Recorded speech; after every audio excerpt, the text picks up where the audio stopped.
अब तो घर बहुत ज्यादा पुराना हो गया है। अब हमें नया घर बनाना ही पड़ेगा। जी बिल्कुल सही कह रहे हैं आप। अब मरम्मत करवाने से बात नहीं बनेगी, बल्कि हमें घर को तोड़कर ही बनाना होगा। ठीक है, तो फिर जल्दी से मिस्त्रियों से बात कर लीजिए ना पापा जी। उसके बाद मैं और ज्योति मिलकर सामान बांधना शुरू कर देंगे। गोपाल जी की मिडिल क्लास फैमिली अपना पुराना घर तोड़कर नया घर बनाने की सलाह कर रही होती है। अगले दिन गोपाल मिस्त्री को लेकर घर आता है और अपना घर दिखाता है।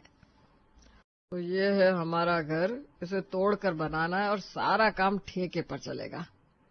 हाँ हाँ ठीक है, एकदम बढ़िया घर बना देंगे आपको। वैसे आपने नक्शा बनवाया अपने घर का? हाँ, मैंने नक्शा बनवा कर रखा हुआ है, बस 2-3 दिन बाद काम शुरू कर दो। ठीक है भाई साहब, काम शुरू हो जाएगा, चिंता मत कीजिए। मिस्त्री घर देखकर वहां से चला जाता है, जिसके बाद घर के सभी लोग घर का सामान बांधना शुरू कर देते हैं और सामान रखने के लिए वो अपने घर के ठीक सामने रहने वाली शांति का 1st फ्लोर किराए पर लेते हैं। अब हम अपनी आंखों के आगे अपना घर बनता हुआ देखेंगे। बिल्कुल सही ज्योति, और जैसा हमने सोचा है ना, अब हम अपना घर बिल्कुल वैसा ही बनवाएंगे। और नहीं तो क्या, पुराने घर में हमें कितनी दिक्कत हो रही थी। मेरा और आपका कमरा कितना छोटा था, और बड़े कमरे बनवाएंगे और रसोई को ना हम एकदम मॉडर्न बनवाएंगे। 2 दिन बाद घर के टूट फूट का काम शुरू हो जाता है और सारे तोड़फोड़ करने के बाद मलबा हटाने का काम किया जाता है। पापा जी, मेरे कमरे में ना आप टाइल्स लगवा देना, और मेरे कमरे में भी टाइल्स लगवा देना, कमरा बहुत ज्यादा सुंदर दिखेगा। बहू, पैसा हिसाब से लगाना है घर बनाने में, क्योंकि सामान भी तो कितना ज्यादा महंगा है। वही तो, अगर बजट से बाहर चले गए तो फिर हमें लोन लेना पड़ेगा, जो कि मैं लेना नहीं चाहता। कोई बात नहीं पापा, सब हो जाएगा, आप चिंता मत कीजिए। हाँ, बस घर ऐसा बनाएंगे कि बार बार मरम्मत करने की जरूरत ना पड़े, एक बार में ही सब कुछ हो जाए। ऐसे भी सभी लोग बातें करते हैं और दूसरी तरफ घर की नींव खोदने का काम शुरू होता है। लगभग सारी खुदाई पूरी हो जाती है और जिस जगह रसोई बनानी होती है वहां पर खुदाई करने की बारी आती है। मजदूर खुदाई का काम शुरू करते हैं और उन्हें मिट्टी में एक मटका दबा हुआ नजर आता है। तभी वो मिस्त्री को आवाज देते हैं, साहब यहाँ पर आइए जरा। अरे जल्दी देखिए, यहाँ पर कुछ मिला है हम लोगों को। अरे क्या हो गया, क्यों चिल्ला रहे हो, क्या मिल गया तुम्हें यहाँ पर? ये देखिए, खुदाई के दौरान यहाँ पर ये मटका दबा हुआ मिला है। मैं यहाँ पर तो रसोई बनने वाली थी ना, ये क्या निकल रहा है रसोई की खुदाई में? घर वालों को दिखा देते हैं, क्या पता क्या चीज है क्या नहीं। मिस्त्री जल्दी से गोपाल को फोन करता है और गोपाल अपने पूरे परिवार के साथ रसोई के लिए जहाँ पर खुदाई की जा रही थी वहां पर आ जाता है। ये देखिए, हम रसोई के लिए खुदाई कर रहे थे तो यहाँ पर ये मटका निकला है। क्या ये आप लोगों ने दबा रखा है? अरे नहीं, हमें नहीं पता इस मटके में क्या है। हमने तो ये मकान नया बनाया खरीदा था। अजय, खोल के देखिए ना इसके अंदर क्या है क्या नहीं, तभी तो पता चलेगा क्या माजरा है। कहीं किसी ने कोई काला जादू तो नहीं करवा रखा हमारी घर की नींव में? तुम भी ना ज्योति, कैसे बातें कर रही हो, ऐसा कुछ नहीं होता। लाइए मिस्त्री जी, ये मटका मुझे दीजिए, मैं इसे खोल कर देखता हूँ इसके अंदर क्या है। अगर कुछ भी गलत हुआ ना तो भी कोई दिक्कत नहीं है, लाइए दीजिए। मिस्त्री वो मटका विक्रम और अर्जुन के हाथों में पकड़ा देता है। दोनों भाई उस मटके को साफ करते हैं और उसे जमीन पर रख देते हैं। सभी लोग मटके के इर्द गिर्द गोल घेरा बनाकर खड़े हो जाते हैं।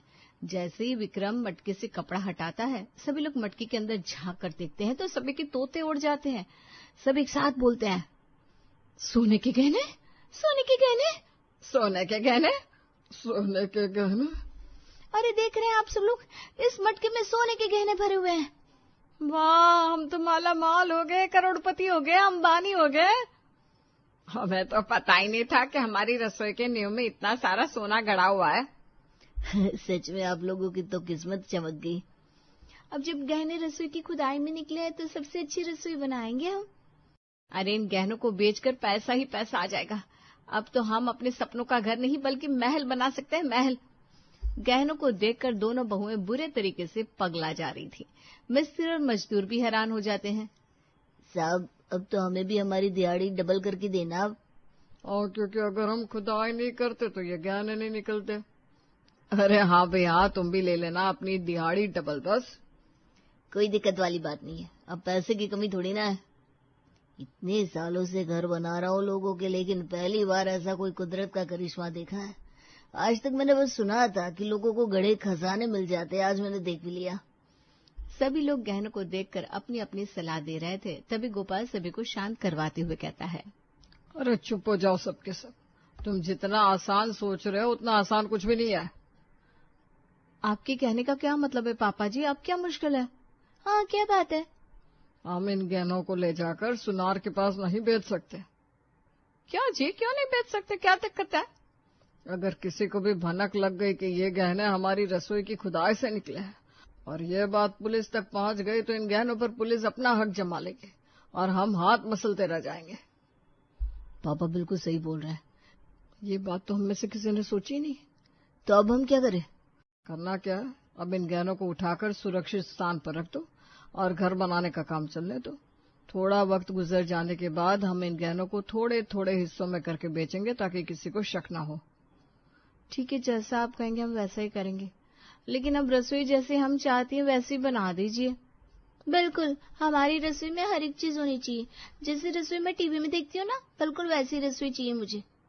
अब मजदूर और मिस्त्री अपने काम में लग जाते हैं। अर्जुन और गोपाल दोनों मटके को वापस से ढककर सुरक्षित स्थान पर रख देते हैं। माँ जी, अब तो रसोई के सारे डब्बे बर्तन सब कुछ नया लेकर आएंगे हम।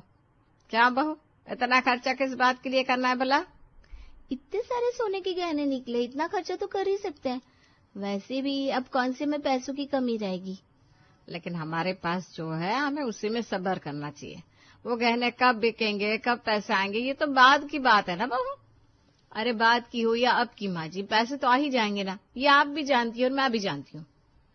बहू, पहले ही बहुत खर्चा हो रहा है घर बनाने में, अब तुम फालतू की और चीजों पर खर्चा करने की बात मत करो। रसोई में तो हम खर्चा करेंगे, हमें नया फ्रिज भी चाहिए, नई इलेक्ट्रॉनिक मशीन भी चाहिए, जैसे टोस्टर मशीन, पानी की केतली, इंडक्शन, माइक्रोवेव, और इसके साथ साथ कांच के ग्लास, कांच के बहुत सारे बर्तन और एक अच्छा सा डाइनिंग टेबल, ये सब कुछ चाहिए। अरे बहू, इसमें बहुत ज्यादा खर्चा हो जाएगा, जितना हमने सोचा उससे डबल ट्रिपल हो जाएगा। तो हो जाने दीजिए ना, और पैसे तो मिल ही जाएंगे ना गहने बेचकर। वरना हम दोनों मिलकर शोर मचा देंगे कि हमारी रसोई की नींव में गहने मिले और वो भी सोने की। दोनों बहुओं की बात सुनकर गोपाल और सरला दोनों चुप हो जाते हैं और अपनी बहू को उनके मनपसंद रसोई बनवाने और सामान लाने के लिए हाँ बोल देते हैं। अब दोनों बहुएं जोरों शोरों से रसोई का सामान खरीदना शुरू करती हैं। तुम दोनों बहुत ज्यादा खर्च कर रही हो, इतना खर्च करना गलत बात है। माना कि हमें सोने के गहने मिले हैं, लेकिन इसका मतलब ये नहीं कि हम लखपतियों की तरह खर्च पर खर्च करते जाएं। अरे छोड़ो ना, आप भी पता नहीं क्या दकियानुसी बातें करते रहते हो। हमें जो करना है हमें करने दो। बिल्कुल सही, हम वही करेंगे जो हमारा मन करेगा। अब एक तरफ मकान बन रहा था, दूसरी तरफ ज्योति और पलक लगातार खर्चे पर खर्चा कर रही थी। ये सब कुछ देखकर आसपास वाले लोग भी थोड़े हैरान हो जाते हैं। और एक दिन पड़ोस की कुछ तेज औरतें सरला से कहती हैं, क्या बात है सरला, तुम्हारी कोई लॉटरी वॉटरी लग गई है क्या? लॉटरी नहीं तो क्यों, क्या हुआ? कहीं इन्हें गहनों के बारे में पता तो नहीं लग गया? अरे तेरी बहू इतना सामान खरीद कर ला रही है, तो मकान भी अच्छा बना रहे हो, इतना पैसा कहाँ से ला रहे हो भाई? वही तो, आजकल तो अच्छी अच्छी की कमर टूट जाती है घर बनाने के चक्कर में, और तुम तो खुले हाथों से पैसा बरसा रहे हो। वो क्या है ना, सारी उम्र हमने बचत ही तो की है, अब जब घर बना रहे तो फिर एक बार ही खर्च करेंगे, बार बार खर्चा कौन करता है? बात तो ये भी सही है, रोज रोज थोड़ी ना मकान बनाते हैं, पर फिर भी थोड़ा हिसाब से खर्च करो भाई, महंगाई बहुत है। ऐसे ही पड़ोसन सरला से बात करके वहां से चली जाती है और सरला अपने घर जाकर अपनी बहू को कहती है, देख रही हो तुम दोनों, मोहल्ले वाले कैसे कैसे बातें कर रहे हैं हमारे बारे में। मोहल्ले वाले तो वैसे भी बहुत जल रहे हैं, क्योंकि हमारा घर जो बन रहा है। अब मोहल्ले वालों की बातें सुनकर हम अपने आप को क्यों रोक दें? तुम दोनों के दोनों ना पागल हो गई हो, तुम्हें हमारी बातें समझ में नहीं आ रही। हमें सब कुछ समझ में आ रहा है, लेकिन जो बात हमें पता है वो लोगों को थोड़ी ना पता है। नहीं तो क्या, अरे पूरे 1 करोड़ की रसोई बनाएंगे हम, देखने वाले देखते रह जाएंगे बस। 1 करोड़ की रसोई? मतलब कहने का ये है कि हमारी रसोई 1 करोड़ से कम की नहीं लगेगी, इतनी अच्छी अच्छी चीजें होगी उसके अंदर। सरला, तुम्हारी दोनों बहू का दिमाग जवानी में सठिया गया है, थोड़ा समझाओ इन्हें, वरना ये गहने बेचने से पहले हम दोनों को ना बिकना पड़े कहीं। वक्त गुजरता चला जाता है और एक के बाद एक महंगा बड़ा खर्च घर बनाने में होता चला जाता है। गोपाल ने जिस हिसाब से पैसा सोचा था, अब पैसा उसके बजट से बाहर जाने लगता है। खर्चा बहुत ज्यादा हो रहा है। बहू है हर दिन कोई ना कोई नई डिमांड कर रही है। कभी खिड़की ऐसी चाहिए, फर्श पर पत्थर ऐसा चाहिए, दीवार पर टाइल्स ऐसी चाहिए, डिजाइन ऐसा चाहिए। क्या करें, हम दोनों ने भी उन दोनों को समझाने की तो बहुत कोशिश की, लेकिन वो दोनों हमारी बात मानती नहीं। कुछ कहते तो बस यही बोलती है, सबको बता देंगे हमारे पास सोने के गहने हैं। अरे सोने के गहने ना हो, कोई लॉटरी लगने वाली बात थोड़ी ना है। उन गहनों को बेचना भी बहुत बड़ा रिस्क है हमारे लिए। तो फिर क्या करे पापा, आप ही बताओ ना। अब करना क्या है, जो बहू की जिद है वो तो पूरी करनी ही पड़ेगी। वो अपनी जिद में पीछे नहीं हटेंगी। सभी लोग आपस में बातें कर रहे थे, तभी वहां पर मिस्त्री मजदूर के साथ आता है। अरे साहब, हमारे साथ चलिए, आपकी बहुएं हमारा दिमाग खराब कर रही हैं। हाँ जी, जल्दी से हमारे साथ चलिए। मजदूरों की बात सुनकर गोपाल, विक्रम, अर्जुन तीनों उनके पीछे पीछे चल देते हैं, जहां वो देखते हैं कि पलक और ज्योति रसोई में लगे हुए पत्थर को तोड़ रही हैं। ये देखिए, ये सुबह ही हमने आपके बहू के कहने पर ये पत्थर लगाया था, अभी नहीं, ये पसंद नहीं आ रहा। ये हमें तोड़ने के लिए कह रही थी, हमने मना किया तो अभी ये खुद तोड़ रही है। अरे पागल हो गई हो क्या कर रही हो तुम? हमें ये पत्थर नहीं चाहिए रसोई में, क्योंकि हम जैसा डिजाइन चाहते हैं ये वैसा डिजाइन नहीं है, और हमें रसोई वैसी चाहिए जैसी हमने सोची है, इसलिए हम इसे तोड़ रहे हैं। तुम दोनों की दोनों यहाँ से चली जाओ। अरे क्यों मजदूरों की मेहनत खराब कर रही हो? पता भी है ये पत्थर कितना ज्यादा महंगा आया है। तो सारे पैसों की वसूली तो हो जाएगी ना, हमें हमारी मन मर्जी करने दीजिए। ज्योति और पलक की फिर वही पुरानी बहस शुरू हो जाती है, जिसे शांत करवाने के लिए गोपाल मजदूरों से फिर रसोई में नए सिरे से दूसरा पत्थर लगाने के लिए कहता है, और मजदूर चुपचाप बेचारे अपने काम करने लग जाते हैं। बहू की वजह से ना इतना दिमाग खराब हो गया है मेरा कि क्या ही बताऊं, पर अब करूं भी तो क्या करूं। अगर गहने सिर्फ मैंने अकेले ने देखा होता तो मैं बात संभाल भी लेता, लेकिन पूरे परिवार को गहनों के बारे में पता है। अब क्या ही कर सकता हूं। वक्त गुजरता चला जाता है और आखिरकार लाखों का खर्च करने के बाद गोपाल का बढ़िया घर बनकर तैयार हो जाता है, जिसपे सबसे ज्यादा खर्चा उसने अपने घर की रसोई बनाने में किया था। अरे वाह, कितना सुंदर लग रहा है ना घर हमारा। और सबसे सुंदर हमारी रसोई लग रही है, कितने प्यारे लग रहे हैं ये दराज, ये मार्बल, ये सुंदर सा पत्थर और ये मॉडर्न सिंक, इसने तो हमारी रसोई में चार चांद लगा दिए। जितने में पूरा घर बना है ना बहू, उतने में तुम दोनों की सिर्फ ये रसोई बनी है, अगर तुम्हें पता ना हो तो। पता नहीं कहाँ से तुमने चीजें मंगवा कर रसोई में लगाई है। अरे जैसी रसोई पहले थी वैसी रसोई बनवा लेती, क्यों इतना खर्चा करवाया तुमने? क्योंकि भूलिए मत, अगर रसोई की नींव की खुदाई ना होती तो वो सोने के गहने हमारे हाथ नहीं आते। तो रसोई को तो सबसे ज्यादा चमकना बनता है, और वैसे भी रसोई ही घर की शान होती है।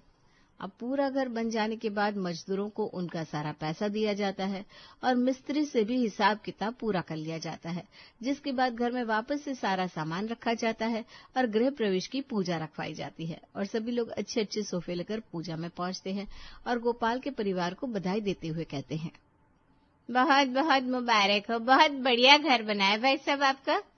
सच में रसोई तो आप लोगों ने एकदम चार चांद लगा दिए, ऐसी रसोई तो हमारे मोहल्ले में किसी की भी नहीं है।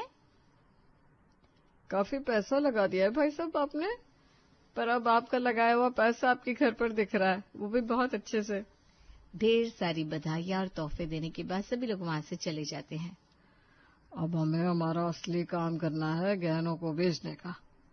एक काम करते हैं ना, मैं और आप चलते हैं। मैंने ना अपनी एक दूर के रिश्तेदार से पता किया है एक सुनार के बारे में, वहां पर जाकर हम गहनों को बेच सकते हैं। तो ठीक है, कल हम गहनों को लेकर उसी सुनार के पास चले जाएंगे। जल्दी जाइए जल्दी, क्योंकि घर का काम तो हो गया, अब हमें अपने लिए भी शॉपिंग करनी है। हाँ, नई नई साड़ियां बनकर रसोई में बढ़िया बढ़िया खाना जो बनाना है हमें। पलक और ज्योति की बातें सुनकर सभी लोग हैरानी से उनकी तरफ देखते हैं, लेकिन दोनों ही अपनी धुन में मस्त अपनी बातें बोलती रहती है। अगले दिन गोपाल और सल्ला सुनार की दुकान पर पहुंचते हैं, जहां वो गहनों को सुनार को देते हुए कहते हैं, जी ये मेरी सास के गहने हैं, अब मैं इन गहनों को पहनना नहीं चाहती, और एक मजबूरी के चलते मुझे इन्हें बेचना पड़ रहा है। तो जरा आप देख लीजिए ना, ये गहने कितने के हो रहा है। लाइए दिखाइए। ये लीजिए, ये सारे गहने। पहले मैं इन गहनों को अच्छे से देखूंगा कि ये गहने सोने के हैं या फिर आप लोग नकली गहने उठा कर ले आए। अरे कैसी बात कर रहे हैं भाई साहब, एकदम असली गहने हैं, आप चेक कर लीजिए।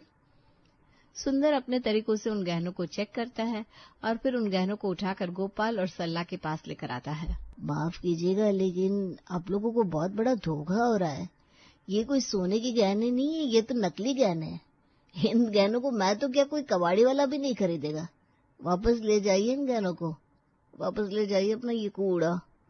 सुनार की बात सुनने के बाद गोपाल और सल्ला दोनों के पैरों तले जमीन खिसक जाती है। इसके बाद वो गहने लेकर घर वापस आते हैं और गहनों की सारी सच्चाई पूरे परिवार को बताते हैं। इसका मतलब हमने जो इतना सारा खर्चा सोने के गहने समझकर किया था, वो सारा खर्चा हमें कभी भी रिटर्न में नहीं मिलेगा। मेरी तो सारी की सारी सेविंग चली गई, पापा की सेविंग चली गई। अब क्या होगा? हमने 2 से ज्यादा का तो लोन ले लिया है, अब उनको कैसे भरेंगे? कुछ समझ में नहीं आ रहा। जितना खर्चा नहीं किया ना, उससे ज्यादा तो अब हम घाटे में चले गए। मेरा तो सोच सोच कर बीपी घटाई जा रहा है। घाटे में क्यों गए हैं? गहने तो अभी बिकेंगे और हमने जितना खर्चा किया है वो खर्चा भी हम वसूलेंगे। लेकिन कहाँ से पापा जी? गहने तो नकली है ना, फिर कैसे आएगा पैसा? पैसा आएगा बहू, क्योंकि अब तुम दोनों ने ही घर में सबसे ज्यादा खर्चा करवाया है। 1 करोड़ की रसोई बनवानी थी ना तुमने, तो अब तुम दोनों अपने सोने के असली गहने बेचो और जो ओवर खर्चा हुआ है उस सारे खर्चे की भरपाई करो। समझी तुम दोनों? क्योंकि यह जो कुछ हुआ है वो तुम्हारी करामात है। गोपाल की बात सुनकर दोनों बहुएं एक दूसरे की तरफ देखती हैं और फिर अपना मुंह नीचे कर लेती है और आखिरकार नकली गहनों के चलते दोनों बहू को अपने असली गहने बेचकर जरूरत से ज्यादा हुए खर्चे की भरपाई करनी पड़ती है और 1 करोड़ की रसोई बनाने के चक्कर में दोनों बहुओं को अपने सोने के गहनों से भी हाथ धोना पड़ता है।